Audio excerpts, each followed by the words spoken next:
창세기 1장 1절부터 5절 한 절씩 교독하겠습니다. 태초에 하나님이 천지를 창조하시니라.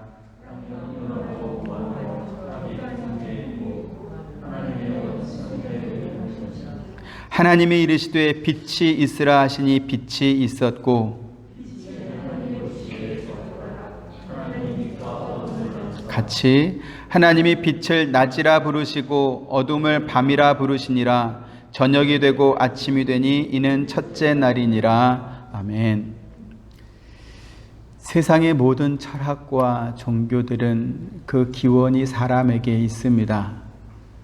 이슬람교나 불교처럼 위대한 스승 혹은 존경하는 지도자가 있고, 또 그를 따르던 제자들이나 추종자들이 자기의 스승 혹은 지도자들을 이렇게 그리워하면서 또 그들이 살았던 생활 방식을, 삶의 방식을 따르다가 종교화된 것입니다. 그런가 하면 토속 종교나 무속 종교와 같이 인간의 종교성이 자연에 속한 사람 혹은 사물, 이러한 것들을 우상화하거나 형상으로 만들어서 그것들을 신이라 부르고 섬긴 것입니다. 이에 반해서 우리가 믿고 따르는 기독교는 사람이 만든 종교가 아닙니다. 본문 1절에 태초에 하나님이 천지를 창조하시니라 이렇게 말씀하죠. 기독교는 사람의 종교성에 기대어 시작된 것이 아니라 하나님이 천지를 창조하셨다라고 하는 분명한 사실과 또 그에 대한 선포를 듣는 것에서 시작되었습니다. 그리고 하나님께서는 당신이 창조하고 선택하신 아담의 후손인 이스라엘 역사를 통해서 하나님이 어떠한 분이신지를 성경에 기록하여 우리에게 밝히 보여주셨습니다. 그것이 바로 오늘부터 우리가 살펴보려고 하는 구약 성경의 첫 책인 창세기입니다. 창세기부터 출애굽기, 레위기, 민수기, 신명기까지 구약 성경의 처음 5책을 가리켜서 모세오경 이렇게 부릅니다. 모세가 기록했기 때문에 모세오경이다 이렇게 부르는 것이죠. 이것이 중요한 이유는 하나님의 창조로부터 시작해서 이스라엘이 민족을 이루고 국가의 형태를 이룰 때까지 인간의 힘으로 무엇인가 한 것이 전혀 없다라는 것을 기록한 것이 모세오경입니다. 창세기에 기록된 족보들을 보면 아담에서부터 아브라함까지 약 2000년, 2008년 정도 되고요. 또 야곱이 죽은 이후에 출애굽할 때까지 계산하면 약 2700년에서 2750년 정도가 됩니다. 그래서 모세가 기록한 모세오경은 창조 때부터 출애굽하여 가나안 땅에 들어가기 전까지 약 2700년 혹은 2800년을 기록한 역사입니다. 그러면 그 긴 기간, 2700~800년에 이르는 그 기간 동안 인간이 한 일은 무엇입니까? 스스로의 종교성을 따라서 하나님을 찾고 하나님을 연구하고 발견해서, 그래서 그 하나님께 이렇게 순종하고 하나님을 신으로 섬기기 위해서 애썼습니까? 오히려 그 정반대입니다. 하나님께서 인간을 만드셨고 죄범한 인간을 찾아오셨고 그들에게 또 민족의 복과 영토의 복을 약속해 주셨습니다. 그들을 축복하는 자들에게는 복을 내리고 그들을 대적하는 자에게는 벌을 내리겠다라고 하는 상상할 수 없는 약속으로 그들의 편이 되어주겠다 약속하신 분이 또 하나님이십니다. 하지만 이스라엘은 그와 같은 하나님의 약속이 그들의 삶 속에서 실제로 이루어지고 또 실제로 그들의 소유가 되었더라도 하나님을 믿지 못했고 하나님을 원망했고 심지어 하나님이 아닌 우상을 만들어 섬겼더라라고 하는 것이 창세기의 기록이지요. 이처럼 인간은 철저하게 하나님을 믿지 못했고 끊임없이 하나님을 도전했습니다. 그럼에도 불구하고 약속의 신실한 하나님께서는 자신의 입으로 선포하는 모든 약속을 다 지켜주셨습니다. 인간의 반역과는 상관없이 자기가 선택한 백성을 끝까지 사랑하셨고 그들을 지켜주셨고 그들을 통해서 예수 그리스도를 세상에 보내어 사람들을 구원하신 것입니다. 그래서 우리 기독교는 사람이 만든 종교가 아니라 하나님께서 자기가 택한 백성을 끝까지 사랑하시고 또 책임져 주심으로 하나님의 나라까지 인도하는 여정이다, 이렇게 설명드릴 수 있습니다. 이제 오늘부터 우리가 살펴볼 창세기 강해를 통해서 우리 인간을 끝까지 사랑하시는 하나님의 놀라운 인내와 또 오래 참으심과 탁월한 은혜를 배우고 그리고 경험하게 되기를 주님의 이름으로 축원드립니다. 오늘 우리가 읽은 창세기 1장 말씀은 하나님의 창조 사건을 기록한 내용입니다. 이 창조 사건은 현대 사회를 사는 우리 사람들이 참으로 이해하기 어려운 내용입니다. 왜냐? 이 창조는 인간의 지식이나 인간의 경험을 완전히 초월한 내용이기 때문에 그렇습니다. 세상의 모든 기술은 모방할 수 있습니다. 모방뿐만 아니라 자기가 모방한 그것 위에 뭔가 새로운 기술을 첨가해서 그래서 더 좋은 기술로 만드는, 모방했던 예전 기술을 넘어서는 또 다른 창작물을 만들어낼 수 있는 것이 바로 사람입니다. 하지만 하나님께서 창조하신 이 만물은 그 누구도 흉내낼 수 없을 뿐만 아니라 하나님께서 창조하신 창조물보다 더 뛰어난 재창조물을 만들어낼 수 없습니다. 이것은 분명한 사실입니다. 인간의 과학기술로 당도가 높은 씨 없는 수박을 만들어낼 수는 있겠지만, 그러나 그 씨 없는 수박은 한 번 먹고 나면 다시는 똑같은 씨 없는 수박이 그것으로 말미암아 나오지는 않습니다. 다시 인간의 기술이 또 들어가야 되는 것이죠. 중국의 사막지대에 인공 구름을 이렇게 만들어서 비를 내리게 할 수는 있을 것입니다. 그러나 그것 역시 단회적에 불과한 것입니다. 하나님의 창조 사역은 낮과 밤, 사계절, 또 물과 공기와 생명의 순환과 같은 이런 태초부터 지금까지 변함없이 계속 이어지고 있는, 모든 사람이 예측할 수 있고 그리고 또 기대한 대로 이루어지는 그러한 원리로 지금까지 이어지고 있습니다. 이 하나님의 창조 사역은 누군가로부터 조언을 듣거나 혹은 동의를 구하거나 혹은 누군가로부터 협력을 받거나 혹은 누군가로부터 검증을 받는 이러한 것들이 아니라 오직 하나님의 능력으로 하나님 혼자서 하신 일입니다. 그런데 놀라운 사실은 뭐냐면, 모세가 이 성경을 기록하던 당시에 그때 사람들이 모세가 쓴 성경을 보면서 하나님의 창조 사역을 이해했더라는 것입니다. 그래서 오늘 우리는 이 성경 말씀을 통해서 시대를 관통하는 하나님의 뜻을 발견할 수 있을 것입니다.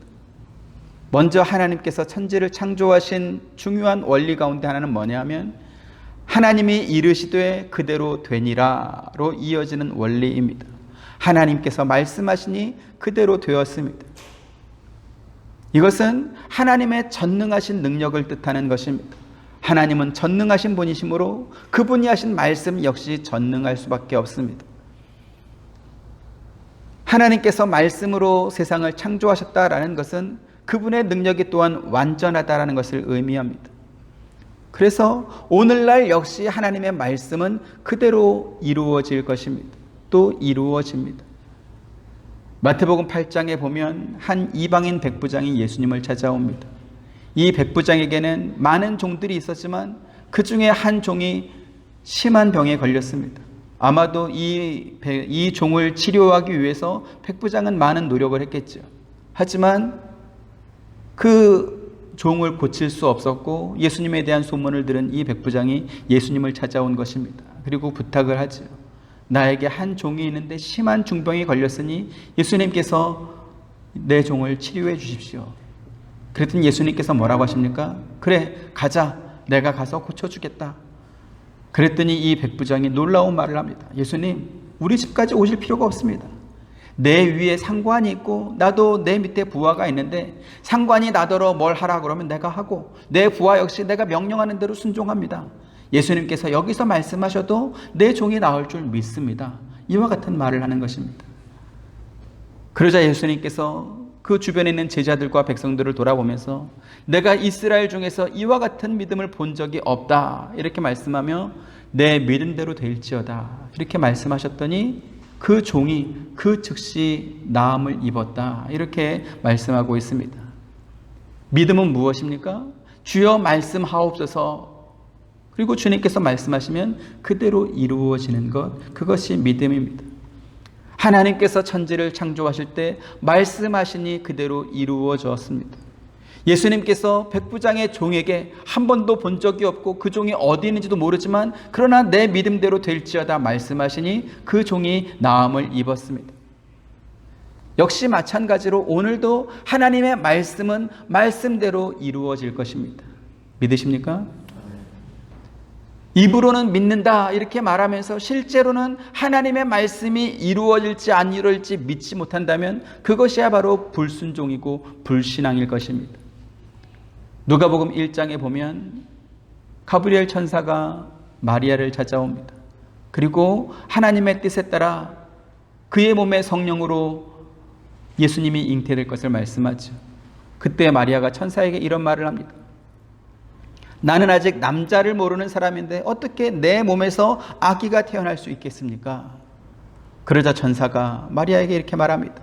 하나님의 모든 말씀은 능하지 못함이 없느니라. 뭐라고요? 하나님의 모든 말씀은 능하지 못함이 없다 이렇게 말씀합니다. 그리고 마리아는 그 천사의 말을 믿습니다. 그리고 실제로 하나님의 말씀대로 마리아의 몸에서 예수 그리스도가 탄생하게 되는 것이죠. 그래서 하나님의 말씀은 곧 능력인 것입니다. 우리에게 부족한 것은 하나님의 말씀을 능력 있는 말씀으로 믿지 못하는 그것이 우리의 문제이지 하나님의 말씀이 능력이 없어서 이루어지지 않는 것은 아니다라는 것이죠. 하나님께서 말씀하시니 천지가 창조되었습니다. 그 하나님의 말씀은 천지를 창조할 때만 효력이 있었던 것이 아니고 백부장의 종을 낫게 할 때만 능력이 있었던 것이 아니고 마리아의 몸에서 예수 그리스도가 잉태되는 때만 능력이 있었던 것이 아니고 지금도 능력 있고 효력 있는 말씀인 줄로 믿습니다. 그래서 우리가 이 하나님의 말씀을 그대로 믿는다면 우리를 통해서도 이 말씀이 이루어지는 것을 보게 될 줄로 믿습니다. 두 번째 창조 원리는 하나님께서 종류대로 창조하셨다라고 하는 사실입니다. 오늘 본문에 보니까 채소를 종류대로 창조하셨고 나무를 종류대로, 육축을 또 종류대로 창조하셨다 이렇게 성경에 기록되어 있습니다. 하등 생물이 세월이 많이 흐르니까 그리고 흐르고 또 흐르니까 고등 생물로 진화하는 것이 아닙니다. 바울도 이와 같은 하나님의 창조 원리에 대해서 고린도전서에 이렇게 말합니다. 15장 38절 같이 한번 읽어보시죠. 시작. 하나님이 그 뜻대로 그 형제를 주시되 각 종자에게 그 형체를 주시느니라. 아멘. 바울은 처음 성경을 기록했던 모세와 같은 시대를 살았던 사람이 아닙니다. 모세 이후로도 약 1500년이 지난 이후에 바울이 태어났습니다. 바울이 누굽니까? 당시에 활동하던 사람들 가운데 가말리엘이라고 하는 아주 유능한 학자의 문화생으로 공부했던 사람입니다. 다시 말씀드려서 바울 당시의 철학이나 혹은 유대인의 율법으로나 학문적으로는 부족함이 없을 만큼 초엘리트 완성형의 학자가 바로 바울이었다는 사실이죠. 그 바울이 하나님께서 당신의 뜻을 따라 그 씨앗 하나하나에 본래의 형체를 주셨다 이렇게 말하고 있습니다. 이 말은 뭐냐면 하나님의 창조를 처음 기록했던 모세 때부터 바울에 이르기까지 씨앗 하나조차도 본래의 형체가 변한 것이 없다 이렇게 확인하는 말씀인 것입니다. 1837년에 찰스 다윈이라고 하는 사람이 진화론을 주장하면서 논문을 썼습니다. 그런데 그때부터 지금까지 다윈이 그 주장을 한 이후로 지금까지 그 어떤 것도 어떤 한 종류에서 다른 종류로 진화했다거나 혹은 지금 진화 중이다라는 그러한 증거가 없습니다. 만약에 다윈의 주장이 사실이고 진화론이 사실이라고 한다면 동물이 됐든 식물이 됐든 혹은 공중에 사나 바다의 물고기나 아니면 바다 생물이 됐든 지금도 진화하고 있는 어떤 하나라도 있어야 되지 않겠습니까? 그리고 한 종류에서 다른 종류로 진화하고 있는 뭔가가 있어야 될 것입니다. 몇백만 전에는 살 수가 없어서 살기가 어려워서 사람으로 진화했던 원숭이가 왜 18세기, 19세기, 20세기, 21세기에는 전혀 삶의 불편함을 못 느끼는 거죠? 왜 진화하는 원숭이가 없는 것입니까? 제가 남아공에서 있을 때 원숭이 천국이라고 하는 일종의 원숭이 병원입니다. 거길 가보았습니다. 저는 원숭이가 그렇게 종류가 많은지 몰랐습니다. 약 50여 종의 원숭이가 있더라고요. 그 중에 이제 병든 원숭이 혹은 그 멸종 위기에 있는 희귀 종류의 원숭이들을 그 넓은 공원에다가 이렇게 풀어놓고 거기에서 스스로 치료받기도 하고 또 종족이 보존되도록 하는 그런 것이었습니다. 크기도 다르고 생긴 모양도 다르고 털 색깔도 다르고 또 이렇게 나무를 건너갈 때 어떤 것은 손발을 쓰고 어떤 것은 꼬리를 쓰고 서로 달랐습니다. 그런데 그 많은 종류의 원숭이들이 서로 이렇게 섞여서 살고 있는데 그 중에 어떤 것도 이 종에서 다른 종으로 이렇게 바뀌고 있는 원숭이가 없었습니다. 왜 그렇죠? 하나님께서 각기 다르게 창조하셨기 때문에, 종류대로 창조하셨기 때문에 그렇습니다.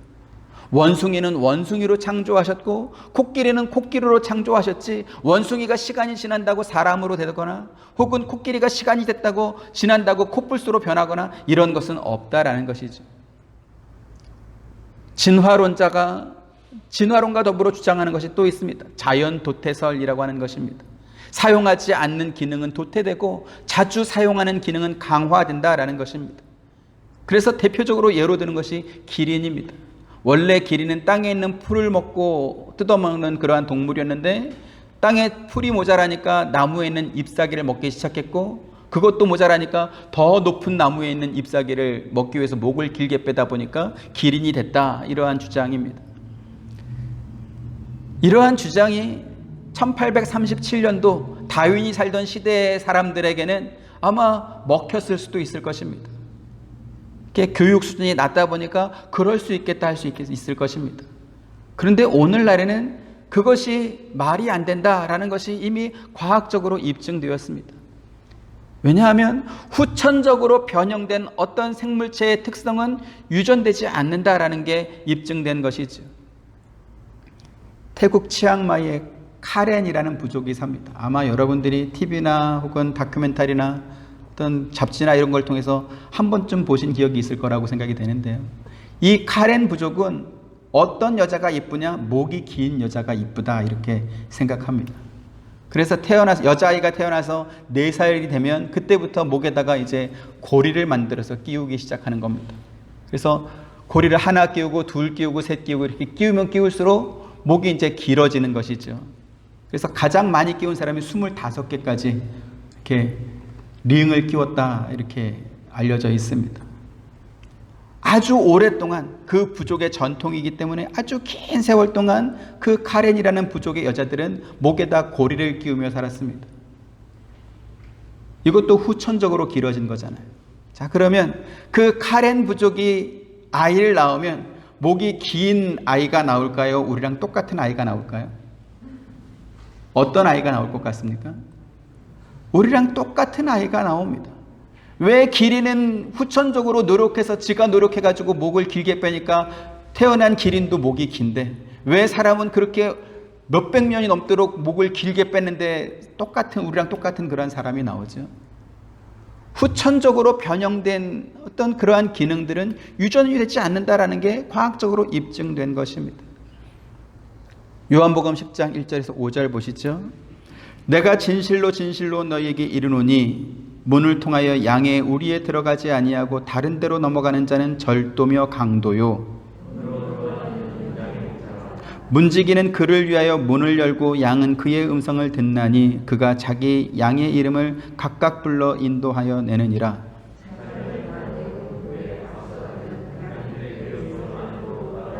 같이 타인의 음성은 알지 못하는 고로 타인을 따르지 아니하고 도리어 도망하느니라 이랬습니다. 하등 동물에서 고등 동물로 진화할 수 없고 또 세상의 환경에 적응하는 데 필요 없는 기능은 도태되고 필요한 기능은 강화한다. 이러한 가설도 그럴듯하지만 그러나 그것은 거짓말입니다. 나뭇잎은 기린만 먹습니까? 그렇지 않습니다. 사슴과의 다른 동물들도 나뭇잎을 먹습니다. 그러면 똑같은 짐승인데 왜 어떤 짐승은 목이 길어지고 똑같은 나뭇잎을 먹는데 어떤 짐승들은 목이 하나도 길어지지 않습니까? 하나님께서 그렇게 정하시고 그렇게 종류별로 창조하셨기 때문에 그런 것입니다. 여기 지금 3절에 보니까 양을 지키는 목자는 자기 양의 이름을 각각 불러 인도한다 이렇게 말합니다. 그러면서 양은 자기 목자가 아닌 타인의 음성은 따르지 아니하고 도리어 도망간다 이렇게 또 말씀하고 있습니다. 무슨 말씀입니까? 똑같이 꽃이라고 불러도 해바라기가 다르고 장미가 다릅니다. 들에 피는 똑같은 꽃도 민들레와 국화가 전혀 다른 꽃입니다. 양우리에 양이 많이 있다고 해서 다 똑같은 양이 아니라 목자가 서로 다르다라는 것이죠. 똑같은 세상에서 살고 있지만 그러나 세상과 우리는 같은 종류의 사람이 아님을 알아야 될 것입니다. 에베소서 1장 4절에 이렇게 되어 있습니다. 같이 보시죠. 곧 창세전에 그리스도 안에서 우리를 택하사 우리로 사랑 안에서 그 앞에 거룩하고 흠이 없게 하시려고 이랬습니다. 우리는 세상이 창조되기 전에 이미 그리스도 안에서 택함을 받은 사람들입니다. 믿지 않는 사람과 종류가 다르게 창조되었다라는 사실을 여러분 아시고 감사하시기를 바랍니다. 세 번째 창조 원리는 하나님께서 나누고 구별하셨다라는 것입니다. 하나님께서 빛과 어두움을 나누셨고 궁창 위의 물과 궁창 아래의 문을 나누셨습니다. 묻은 땅이라고 부르셨고 모인 물은 바다 이렇게 말씀하시면서 그 둘을 구분하셨습니다. 나누셨습니다. 나눈다라는 것은 구별입니다. 있어야 될 자리에 있는 것입니다. 땅은 땅이 있어야 될 자리에 있어야 하고 바다는 바다가 있어야 될 자리에 있어야 되는 것입니다. 빛과 어두움을 한 자리에 둘 수 없는 것이지 땅과 하늘이 만날 수 없는 것입니다. 마찬가지로 하나님께서는 하나님의 자녀들과 세상의 자녀들이 하나로 섞이는 것을 원치 않으시고 허락하지 않으셨습니다. 나누셨습니다. 창세기 6장 1절에서 6절 보시죠. 사람이 땅 위에 번성하기 시작할 때에 그들에게서 딸들이 나니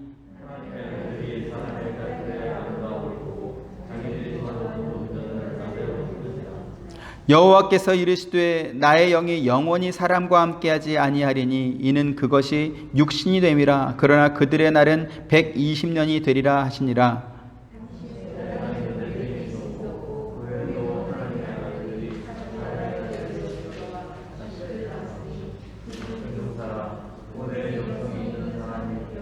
여호와께서 사람의 죄악이 세상에 가득함과 그의 마음으로 생각하는 모든 계획이 항상 악할 뿐임을 보시고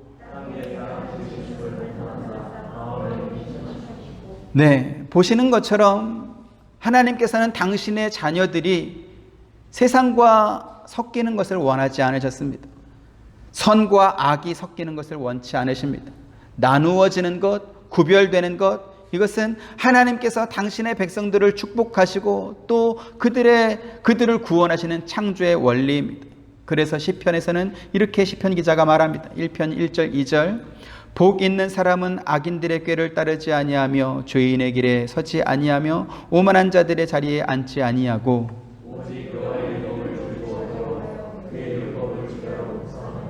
아멘.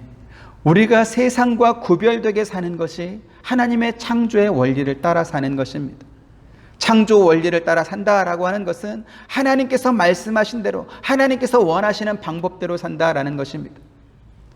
그래서 하나님의 사람들은 사람의 딸들이 사는 방법을 따라 살면 안 되는 것이죠. 하나님께서 홍수로 세상을 심판하시기 전에 당신의 아들들을 보면서 노여워했던 것이 무엇입니까? 하나님의 아들들이 사람의 딸들의 아름다움, 외모만 보면서 그들을 취한 것 때문에 화가 난 것이 아니라 그들이 사는 방법을 아름다워하고 좋아하고 따랐던 것, 그것을 보면서 노여워했던 것입니다. 그래서 에베소 2장 2절에 이렇게 되어 있습니다. 같이 보시죠. 그때 너희는 그 가운데서 행하여 이 세상 풍조를 따르고 공중의 권세 잡은 자를 따랐으니 곧 지금 불순종의 아들들 가운데서 역사하는 영이라. 아멘.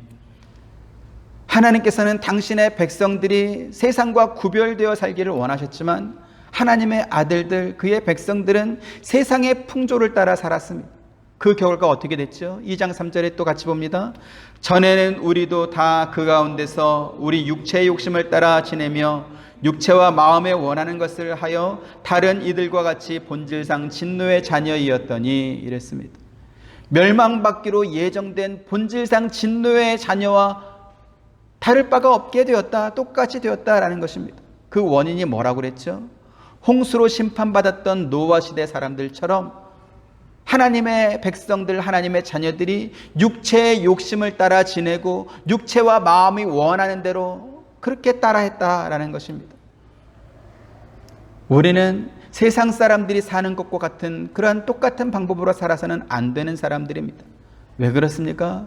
하나님께서 우리를 세상과 근본적으로 다른 존재로 만들었기 때문에, 구별된 존재로 만드셨기 때문에 그렇습니다.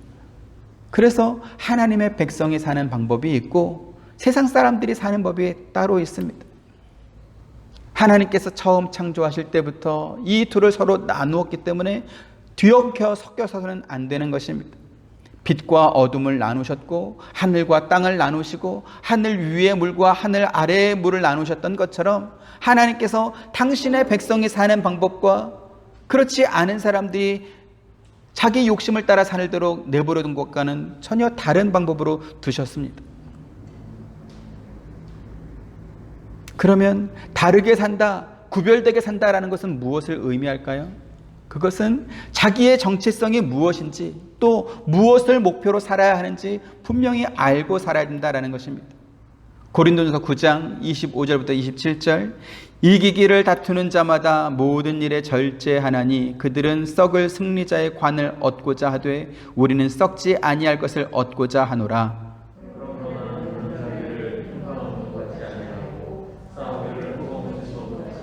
같이, 내가 내 몸을 쳐 복종하게 함은 내가 남에게 전파한 후에 자신이 도리어 버림을 당할까 두려워함이로다. 당시 고린도 지역에서는 이스미안이라고 하는 경기가 있었습니다. 오늘날 올림픽 경기처럼 혹은 세계 육상 선수권 대회처럼 이렇게 달리기 하는 경주가 있었습니다. 그 경기를 하는 장소를 가리켜서 스타디오라고 불렀는데 고린도 도시 곳곳에는 200m 규격의 이 스타디오가 상당히 많이 있었다, 이렇게 알려져 있습니다. 그리고 그 스타디오가 오늘날 스타디움으로 이렇게 변하게 됩니다. 그 당시에도 2년마다 열리는 이 육상 경기가 날짜가 정해지면 이 경기에 출전하는 선수들이 대략 약 10개월 정도 준비 기간 동안 체중을 조절하고 또 고된 훈련을 받으면서 경기를 준비했다고 합니다. 우승자에게는 솔잎과 월계수잎 또 그 어린 파슬리잎 이런 것들을 섞어가지고 이렇게 관을 만들어서 우승자에게 이렇게 씌워줬다고 하는데요. 1936년도 베를린 올림픽에서 마라톤 금메달을 딴 우리나라 그 손기정 옹도 그 월계수 관을 썼습니다. 그런데 이 관은 그 영광이 길게 가지 않습니다. 물론 그 머리의 관은 금방 시들어 없어질 것이고 또 그때 우승했다라고 하는 영광조차도 그가 살아있을 동안만 누리는 한정된 영광에 불과합니다.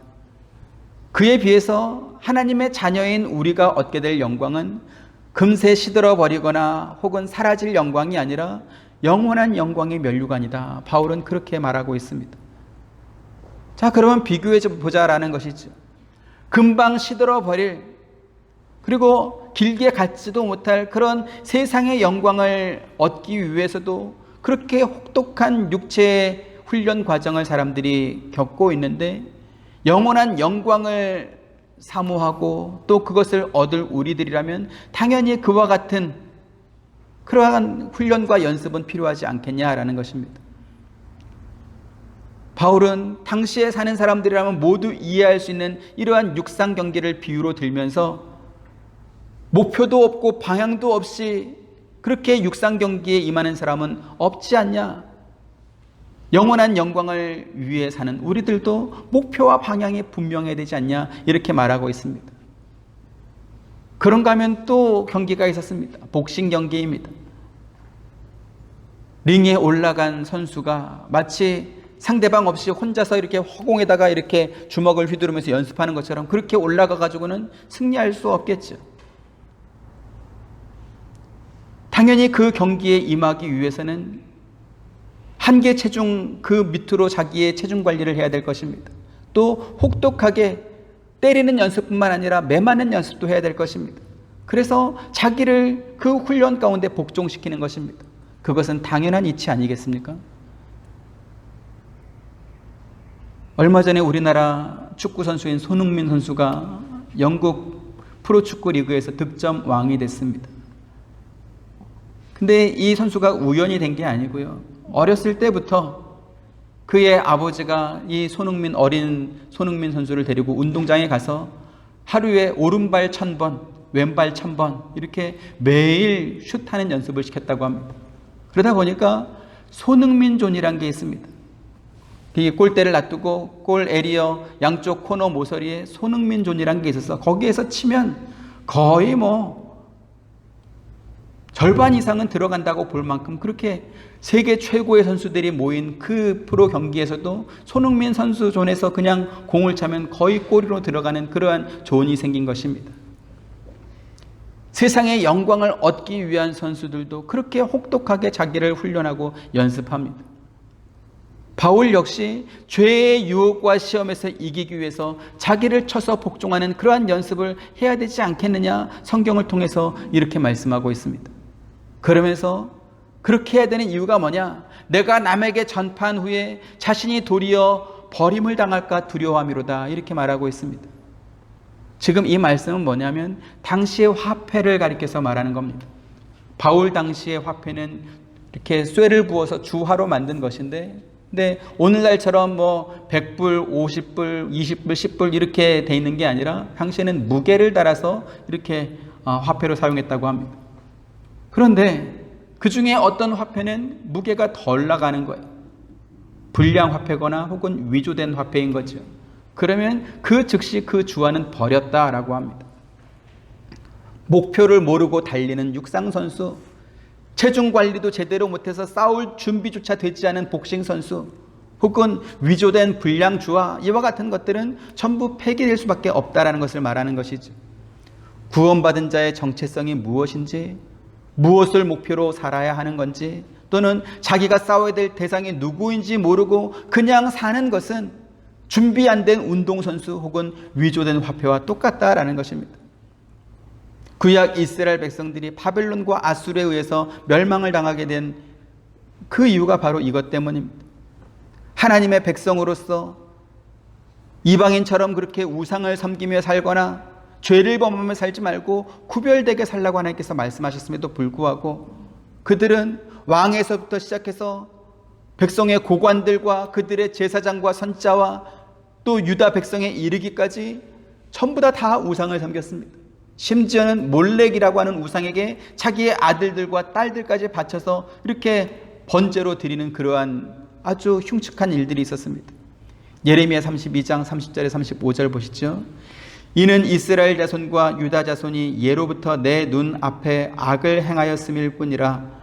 이스라엘 자손은 그의 손으로 만든 것을 가지고 나를 경노하게 한 것뿐이니라. 여호와의 말씀이니라.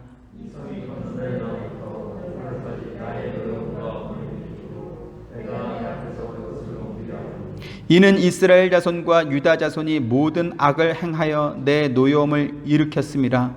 그들과 그들의 왕들과 그의 고관들과 그의 제사장들과 그의 선자들과 유다 사람들과 예루살렘 주민들이 다 그러하였느니라.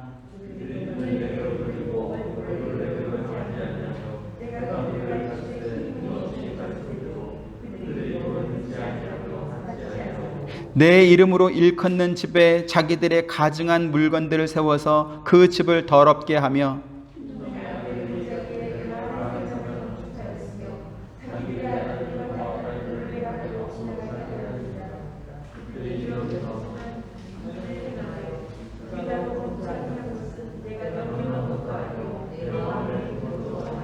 네. 하나님의 백성으로 택함받은 이스라엘 백성들이 이렇게까지 타락하게 된 이유가 무엇입니까? 전쟁의 신으로 상징되는 세상의 힘, 농사의 신으로 상징되는 풍족함, 또 자식 번성의 신으로 상징되는 유흥과 음란함을 부러워하고 그들을 따라했기 때문에 이와 같은 사태가 벌어진 것입니다. 33절에 그들이 등을 내게로 돌리고 얼굴을 내게로 향하지 아니하며 내가 그들을 끊임없이 가르쳤는데도 그들이 교훈을 듣지 아니하며 받지 않았다, 이렇게 하나님께서 말씀하고 있습니다. 지금 이 말씀은 오늘날 신앙생활하는 우리에게도 똑같이 적용되는 말씀일 것입니다. 한번 세상으로 돌아간 눈은 하나님의 말씀과 교훈으로 어지간해서는 돌아올 생각을 하지 않습니다. 왜요? 육체의 욕심을 따라 지내며 육체와 마음에 원하는 것을 하며 사는 것이 더 좋아 보이고 유익하게 느껴지기 때문에 그렇습니다. 그래서 우리는 다시 한번 사도 바울이 이기기를 다투는 자마다 모든 일에 절제한다라고 한 이 말을 가슴 깊이 새겨들어야 될 것입니다. 세상의 운동선수도 중요한 시합을 앞두고는 자기를 절제하고 훈련하는 삶을 삽니다. 또한 그 시합을 위해서 인간의 체력의 한계를 뛰어넘는 그러한 훈련도 기꺼이 감내하고 있습니다. 우리 신앙의 정체성, 우리의 방향과 목표, 그리고 마침내 우리가 얻게 될 이 영광을 위해서 우리가 절제하며 살고 구별된 삶을 살아야 되는 것은 너무나 당연할 것입니다. 그런데 이렇게 말씀을 드리니까 또 이런 생각을 할 수 있을 것입니다. 하나님께서는 우리 인간에게 너무나 혹독한 것을 요구하는구나. 우리에게 속세와 단절하고 수양에 매진할 것을 원하는구나. 이렇게 생각하실 수 있는데 전혀 그렇지 않습니다. 하나님은 한 번도 우리에게 과도한 것을 요구한 적이 없습니다. 오히려 그 반대죠. 예레미야 29장 11절 13절 여호와의 말씀이니라 너희를 향한 나의 생각을 내가 아나니 평안이요 재앙이 아니니라 너희에게 미래와 희망을 주는 것이니라.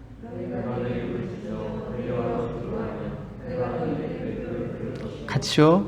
너희가 온 마음으로 나를 구하면 나를 찾을 것이요 나를 만나리라 이랬습니다. 우리를 향한 하나님의 계획은 평안이고 번영이고 미래의 희망을 주는 것입니다. 하나님은 마치 고아와 같이 우리를 그냥 내버려 두신 것이 아니라 우리가 언제든지 하나님 앞에 기도하고 부르짖으면 우리의 기도를 들어주시고 만나주시겠다, 이렇게 약속하고 있습니다. 그런데 문제는 무엇입니까? 우리가 하나님을 부를 생각하지 않고 하나님 말씀 들을 생각을 하지 않는 것입니다. 예레미야 29장 19절 같이 봅니다. 여호와의 말씀이니라 너희들이 내 말을 듣지 않았기 때문이니라 내가 내 종 선자들을 너희들에게 꾸준히 보냈으나 너희는 그들의 말을 듣지 않았느니라. 여호와의 말씀이니라. 네.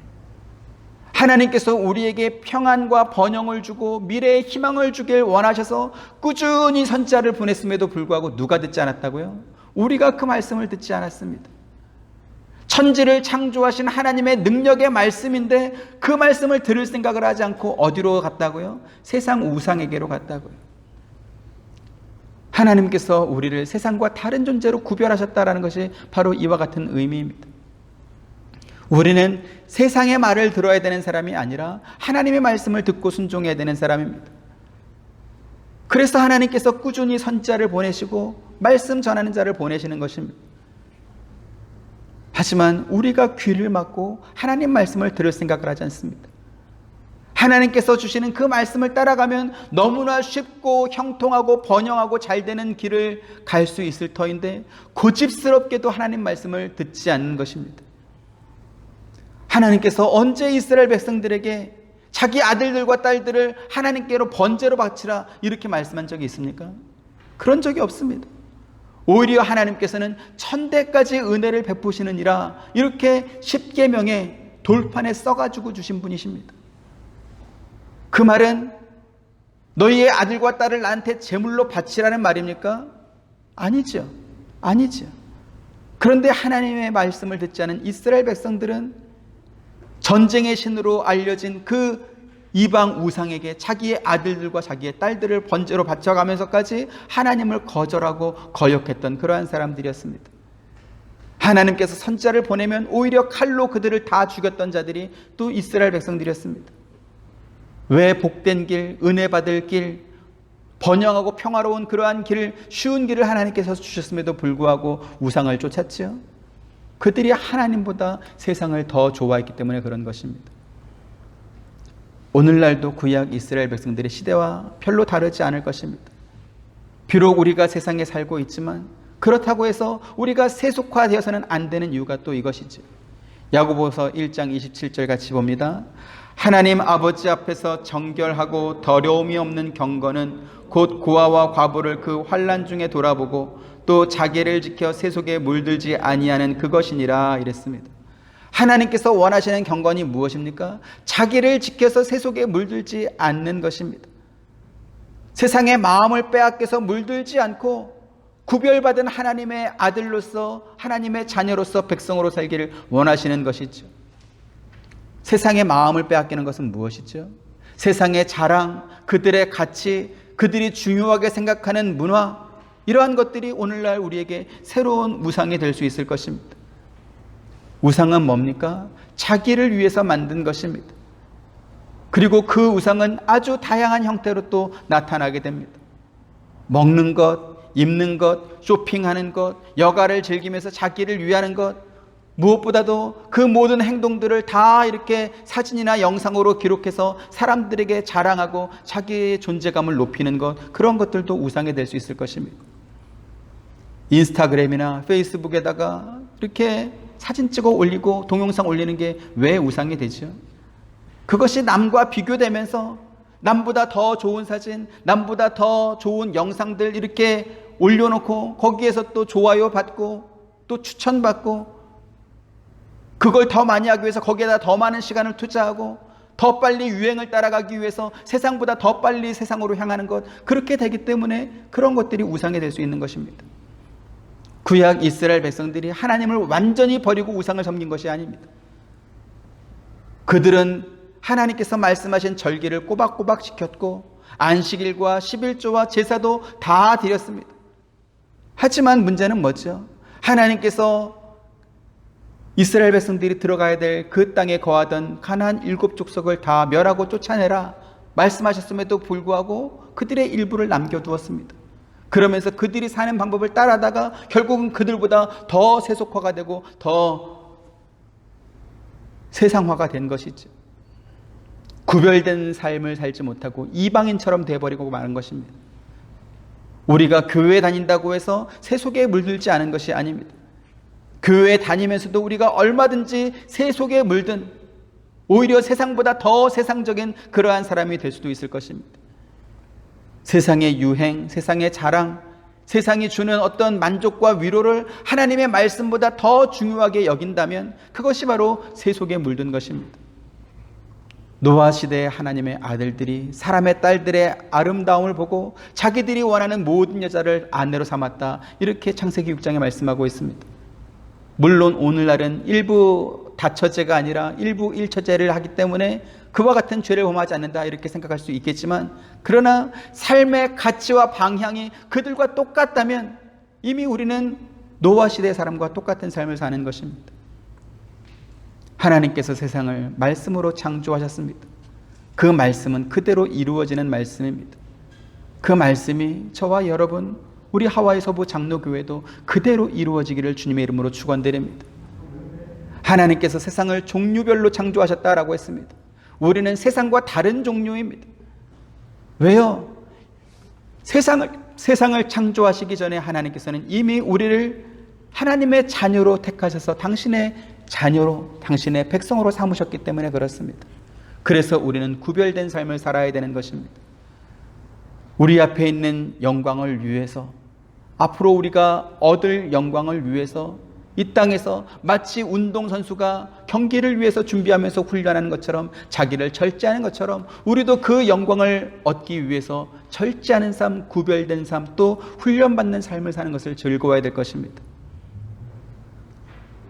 세상의 운동선수들은 그렇게 훈련하고 연습했다 할지라도 그날의 컨디션에 따라서 혹은 그날에 생긴 어떤 변수에 따라서 영광을 얻지 못할 수도 있을 것입니다. 하지만 우리에게 있는 이 영광은 보장된 영광이고 예측 가능한 영광입니다. 저와 여러분 모두가 다 하늘 아버지 앞에서 영광의 면류관을 얻게 될 것이고 세마포 의로운 옷을 입게 될 것입니다. 그래서 이와 같은 창조의 원리, 말씀으로 창조하셨다. 종류별로 창조하셨다.